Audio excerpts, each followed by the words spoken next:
great to have y'all back. Great to be What's back good, with people? you in your homes, wherever you are, in your car. Great to be with you, though.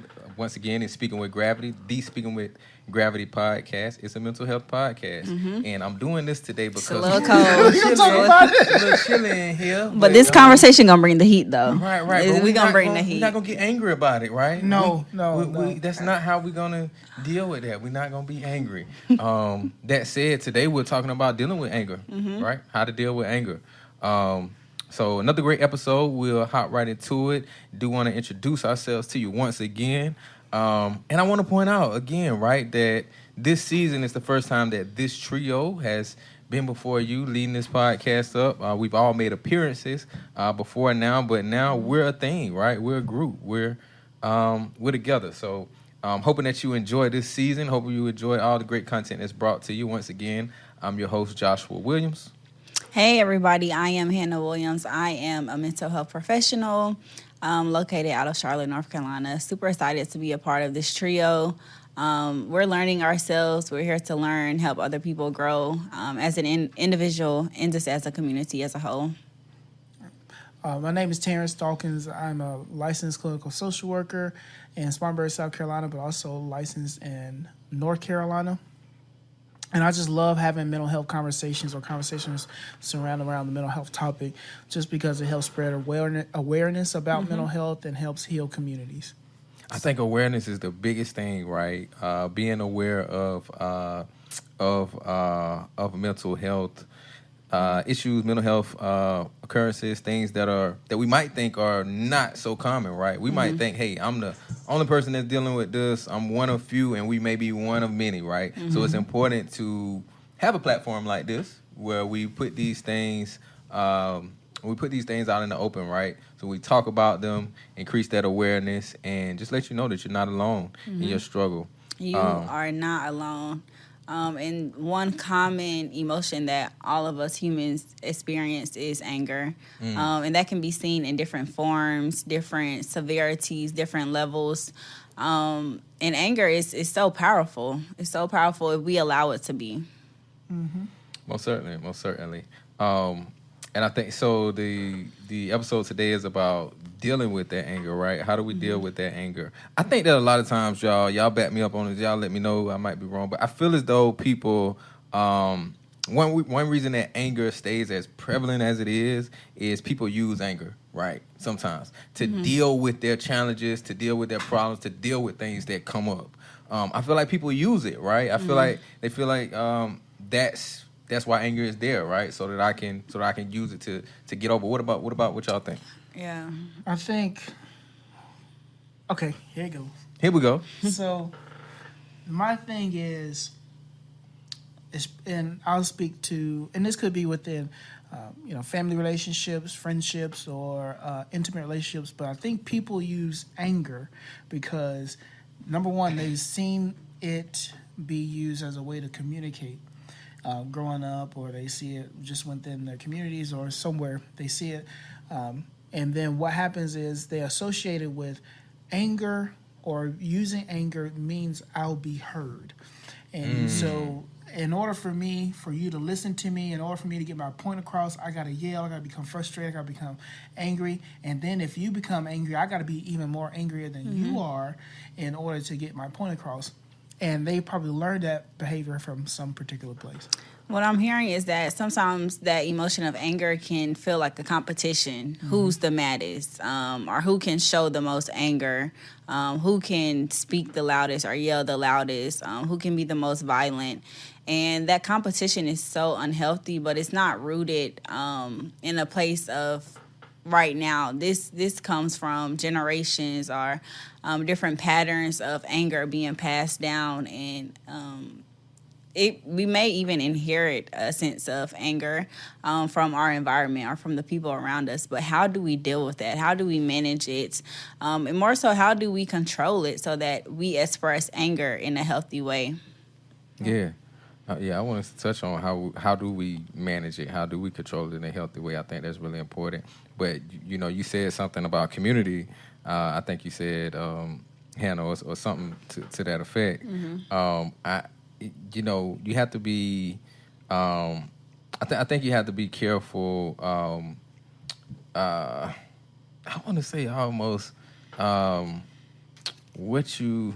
I don't want to say what you let into your community, but I guess I'll say it like this. I feel like some communities may thrive on anger in different ways, right? For instance, I know growing up, I felt like in my community, I felt like anger was, like we were saying earlier, it was kind of a tool, right?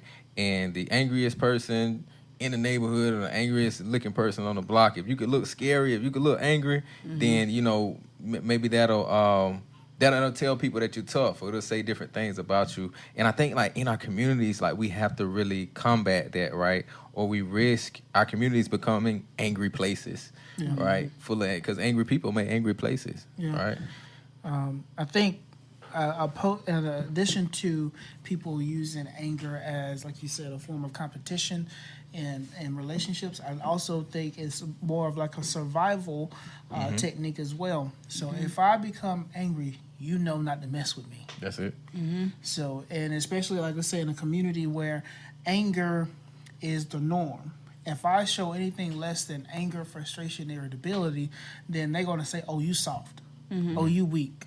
So now, guess what you're going to have to do at that point? I'm going to have to show and prove to you that I'm not soft, that I'm not weak, or and as a result, probably get bullied if I don't. So, and as a survival technique, I got to match it or be even more increasingly more angry, more mad, frustrated, and show that, or else something bad is going to happen to me. And I think what happens is we develop these different beliefs about whether that's depression, anger, sadness. We develop these beliefs, and from those beliefs, we do these different behaviors.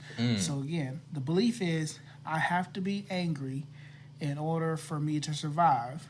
If I don't, people may pick on me. If I don't, then, you know, something's going to happen bad to me in my family system. So I think that's a little bit of where that comes from. I think what our community can do a better job of doing is listening to the people that are expressing that emotion of anger. I heard you say, like, most people feel unheard or unseen, so they have to develop this identity of being mad. I often think about the stereotype of the angry black woman and how for so long some women express their emotions, but they feel unheard, they feel unseen. So now they have to develop this identity of being mad and being more dominant and more assertive than what they would like to, just to simply be heard.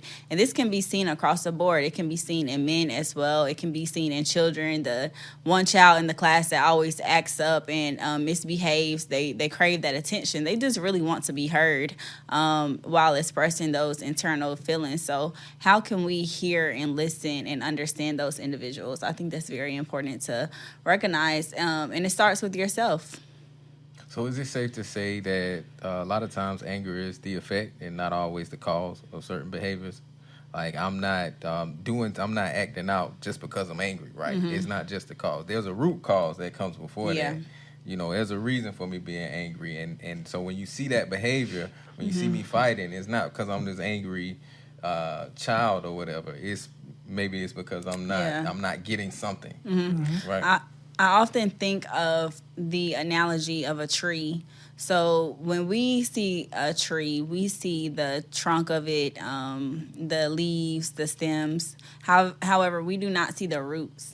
The roots are so powerful, and they add up. They make the tree what it is. So without those roots, the tree would, fall over. But all we see is the trunk of the tree and the leaves. However, those roots are so important. And I feel like anger stems from some of those roots, whether it's feeling unheard or whether there's a void that someone may be experiencing. I feel like that sense of anger, that emotion of anger comes from those underlying issues that we don't often talk about. And sometimes not even talk about. We might not always identify or know that they're existing. Y'all seen the movie Titanic? Yeah. That iceberg. Yeah, that iceberg. Do you remember when they saw that iceberg? They was like, "Oh my God, we're gonna hit the iceberg. We need to turn it. So I always ask people, what were they really afraid of? Were they afraid of the iceberg directly in front of them that they could see, or were they afraid of what they couldn't see? And then people will be like, what do you mean? I say, which part did the most damage to that boat? What they couldn't see.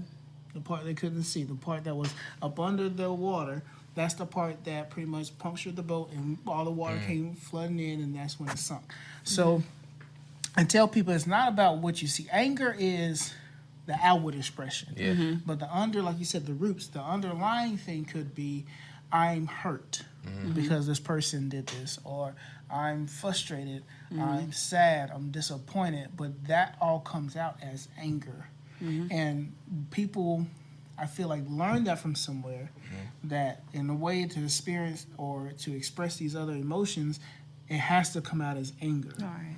But we need to do a better job with learning how to, number one, identify exactly the specific emotion we're feeling, and then being able to communicate that specific emotion so that we can, like you said, get to the root problem to fix it. Yeah. I agree. So,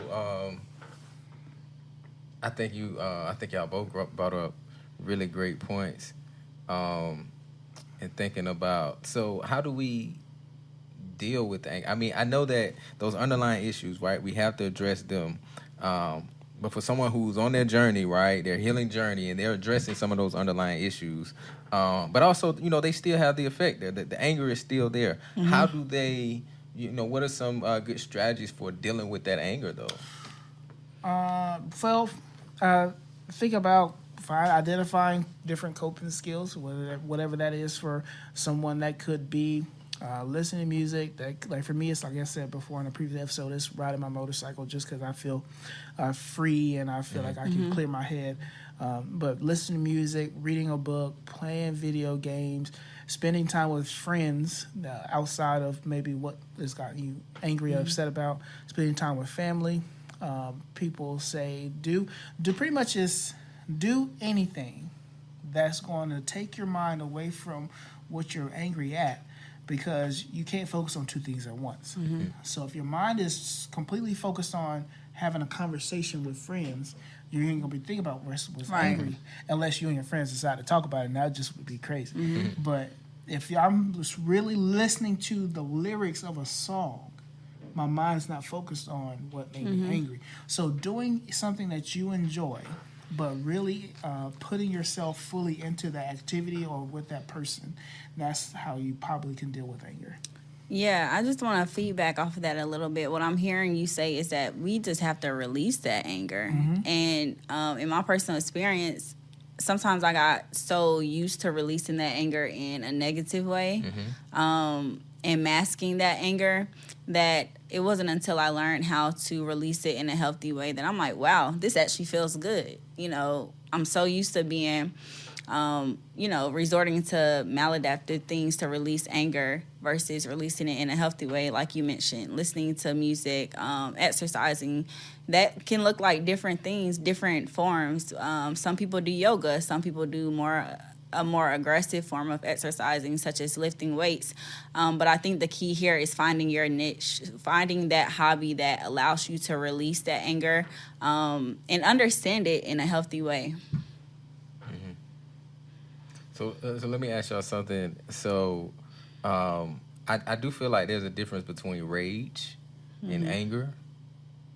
I feel like that, but is there a difference between rage and anger? I feel like one is a little more short term. Which is rage. Rage, okay. Rage is more short term and in the moment, and anger is more long term.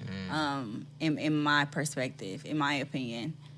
So one, we experience intense, quickly, suddenly, which is rage. It's like a lightning bolt. We see it and then it's gone. And then on the other hand, anger is more persistent, more constant. It's always there if we allow it to be there.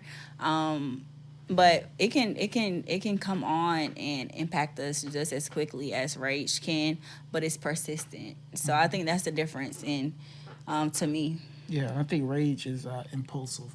You know, if he or she just went out in a rage, and that means that person did something that was so, like you said, short term, intense, that had some type of big impact, and most of the time it's impulsive, and then people after the rage has subsided, they'd be like, oh wow, I can't believe I did that. Right, so it's impulsive, but then it's also done where I feel like people aren't really thinking about what they're doing. It's just more of, let me react this way in order to get this out so I can feel better. Because that's really what we're trying to do. If with any emotion, we're trying to do something in order to help us feel better. So if I can, and if I'm in an argument and I have to talk over you, or I have to, do whatever to get my point across, I'm going to do it because that's going to help me feel better. And that's the only thing that we want to do as people, is to feel better. And so we will do anything to try to help us feel better quickly. And I think anger, and even rage as well, but anger can lead to so many impulsive decisions that we look back and we regret. In the long run, we allowed our temporary emotions at that moment to impact something so long term, and then we look back and we're so regretful. However, if we're able to learn how to manage that feeling of anger, we don't have to necessarily make those impulsive decisions that impact us for a long time. And I feel like an emotionally mature person recognizes that I'm going to get mad. I'm going to get angry sometimes. People are going to disappoint me. But how can I manage this? How can I express it in a healthy way, and move past this feeling of anger?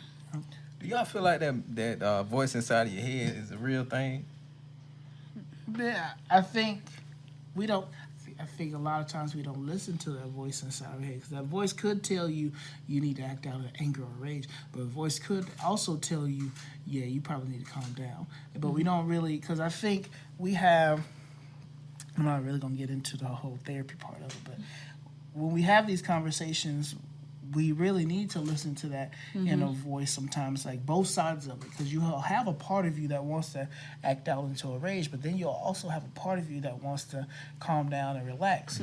And when we are in conflict with those two parts, I feel like you need to identify the pros and cons to each situation to then make a conscious decision instead of an impulsive decision. But I don't think it's just always negative. I think you always have that inner voice that probably, like you said, the devil or the angel that's telling you both what's going on or what you should do, have an opinion, but you need to weigh the pros and cons. It's so important. Yeah, I look at that voice as like a voice of reason. It could be reasoning to me in a bad way, believe it or not. Or an impulsive way. It could be reasoning in a more healthy way. I think like cultivate, like almost having a conversation with that voice sometimes, or at least with yourself, right? I think when you have those conversations with yourself, I think what you start to do is start to almost train that voice, right? Almost say, like perfect example. I know somebody, they cuss all the time, right? And they come off as kind of angry. I can tell that that's in their thoughts, right?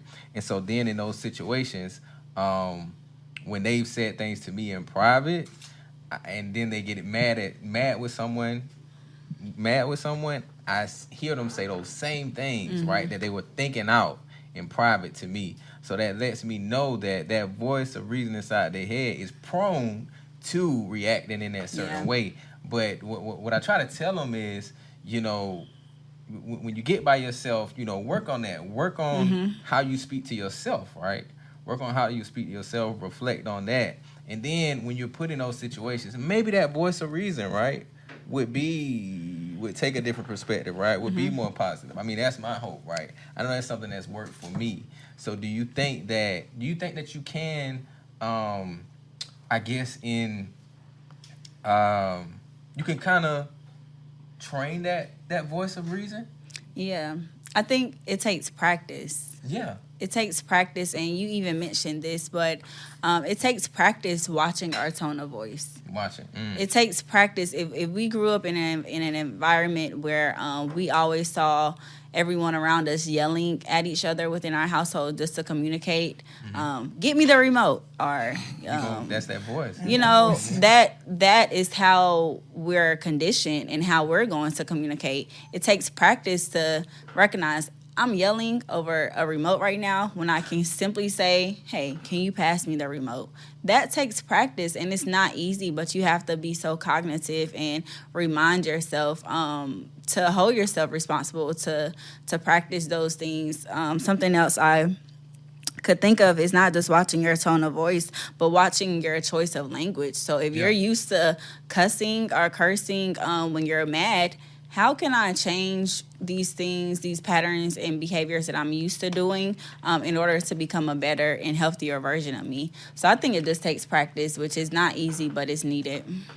Yeah, that vocabulary is so important. Like, I think it's important for a parent to help their kids have a more expansive vocabulary, right? Because then you can kind of define things differently. You can define, instead of saying I'm angry, right? You can say I'm feeling let down, right? So it's like kind of because so it's like and you start to kids and people or grown adults start to think these things out in their heads instead of I'm mad, I'm angry. And that's it. That's like a really limited vocabulary. So I think when you talk about language, that's kind of what it takes me to is kind of expanding your vocabulary so you can explain yourself better, right? And define yourself better in these situations. I think it's really important. And also we have to identify what triggers that anger. What triggers it? What triggers that anger? Is it words? Is it someone's actions? Is it a person? Is it a place? Sometimes it can even be a scent. We smell something and it reminds us of something, you know, way back during our childhood. But what triggers that anger? Like, recognize those triggers and let's put in the work to manage that anger when we're feeling triggered. I also think what really goes on is when you're in a situation that's triggering you, your brain considers it a threat. And there's this whole part of the trauma response of my brain says, oh, now you're in a threat. And then it goes to another part of my brain that kind of triggers or it kind of sifts through our catalog system and say, oh, like you said, was there another time where I felt this or experienced this? And then it picks up on a different experience. And then it goes to another part of your brain that says, well, we need to be in that fight or freeze or fawn response. And then that's what happens. So what people don't understand is anger is really a biological response for survival. So pretty much your body is automatically doing it. That's what I meant. When I said biological, it's automatically doing it for survival. And it's based off of earlier experiences, it's based off current experiences, and it's based off how you interpret the event. And your brain does it so quickly that you're not even aware of it at the beginning. And that's why I said people need to take time to take a moment, take a step back in order to try to assess the situation and figure out, all right, what is my next step? So becoming aware of doing that.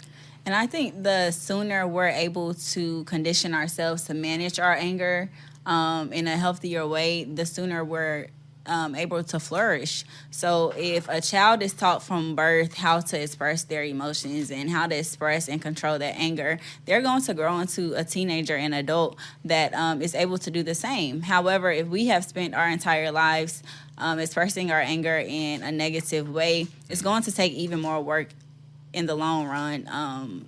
A 15-year-old learning how to manage their anger compared to a 50-year-old. So the point that I'm making is that we have to start this process now. I feel like the emotion of anger, sometimes it can build on top of one event, can build on top of another event. And next thing you know, we have like a dramatic outburst because we have all of this anger stored up inside of us. And I often think about the snowball effect. You know, the anger can start really small, but over time, it just layers up until we burst. So we don't want that burst to happen. We want to be able to seek professional help, talk to our support system, and use those healthy coping strategies to release the anger. So I mean, it's several different ways that we can think about anger. The important thing, is to think about it, right? Don't neglect it. Where is it coming from? What type of people are we triggered around? Is our anger triggered around? And what has been our role in our own anger? With mental health, you've consistently heard it said, it's your responsibility. So managing your anger, right, is and your role in your anger is your responsibility. And we have to be addressing that, I think, constantly. And I think about as we wind down here, I think about what are some of the I guess the results of unmanaged anger. A few that come to mind to me is like a defiant personality. I've seen that in people, and that's scary because with that, a lot of times people look for things to be angry about sometimes, look for things to be defiant about. I've also seen isolation be a big one, and I hate that. I hate to see a family member in isolation. A lot of times it's because, it probably starts from other behaviors, but that anger is one that's really, that you can really see, right? And people, other family members, other, friends might not want to be around that person because nobody wants to be negative about and have to deal with your anger, right? You should be dealing with your anger, and then you're not going to be comfortable being around people either if you are, if you're angry and you're upset all the time. So I think about, but real quick, so some of the unmanaged, the effects of unmanaged anger. Anything come to mind? The effects of unmanaged behavior. Unmanaged anger, yeah. Unmanaged behavior. Lack of relationships, friendships. Quality ones, yeah. Quality, especially that quality relationships, because you can be friends with other people that are angry, but that doesn't mean that they're the quality ones, because they're not going to be the ones to tell you when you shouldn't be angry. They're not the ones that's going to, in a way, put you in your place. So I think the impact of friendships, the impact of family relationships, the impact of intimate relationships, you start to see that. Impact on your ability to be active and engaged professionally, because now you're upset all the time with when your boss or supervisor says something, or they talk to me wrong, I don't know who they think they talking to. Those different things people say. So I think that's what you'll start to find. You'll start to find disruptions not just in one place, but multiple places. And like I said before in the previous episode, people will just then blame other people for their actions and behavior. Well, they're the reason why I'm mad and they're angry, and I'm angry. So I think you have to take responsibility for your own actions and for how you played a part in this situation to become aware of what changes I need to make and how can I make these changes. And I think we can also, some of the effects of unmanaged anger, you can get into trouble with the law. Which is, the elephant in the room. But some of those impulsive decisions can lead us to legal trouble, which is not just impacting the people around us like you were speaking of, but it can impact us long-term on a bigger perspective, on a bigger level. Anger has a lot of negative effects and impacts. Yeah, as we close out, Hannah, what's or Terance, or either one, but what's some healthy ways that we can talk about our anger, that we can voice it, so that people understand that we're angry. We might not, might not need to be dealing with us right now. What are some healthy ways to talk about anger? You can establish a boundary. If you know that you're not the type of person to have a healthy and effective conversation when you're super mad or when you're super angry, furious, set a boundary. Hey, give me 5 minutes. Hey, give me a day. Establish a healthy boundary, I should say. Don't say, I'm mad right now, don't talk to me ever again. Establish a healthy boundary where you know your limitations, you know what you need in that moment to manage your emotions, and communicate that boundary. And then on the opposite end, if you're the person on the opposite end, respect that boundary. Respect that someone knows their emotions well enough to know that, hey, I can't have an effective conversation right now because I'm too mad. We can revisit this conversation tomorrow and try to see eye to eye about it. So establish a healthy boundary. I had something, but it just left me. But establish a healthy boundary, but also use hey, focus on you, not what they did. And what I mean by that is, if somebody was to break my favorite toy, I'm a kid, I would say I became upset because my favorite toy is broken. Mm-hmm. And so I wouldn't be like, you broke my favorite toy, so now the other person gets defensive. So I definitely would start a lot of things with I. And I also like to use the word and instead of but when I communicate, because and is an addition to, but when you say but, that means you kind of negated everything you said before that. Mm-hmm. So if you and someone are having a conversation about anger, you use the word and use the word I. I love it. Well, y'all, this has been another great episode of Speaking with Gravity. Yes. And this is our third episode of this season together. How y'all feeling? Feeling great. I'm Season lovely. 8, season 8. I Spanish. A little bit of it. So we're going to keep this thing going, y'all. Encouraging you out there. Look for ways, healthy ways to deal with your anger and so much more, whatever you got that's underlying, right? We want to make sure that we're addressing those things, dealing with those things, and see a therapist, right? Seek the right kind of help, right? I think it's so important. So I want to continue to encourage you. Please, come and sit with us, be with us again. Yes. Next episode, we look forward to that. Look forward to seeing you then. And with that, we'll get Check us out. See you next time. See ya. You guys.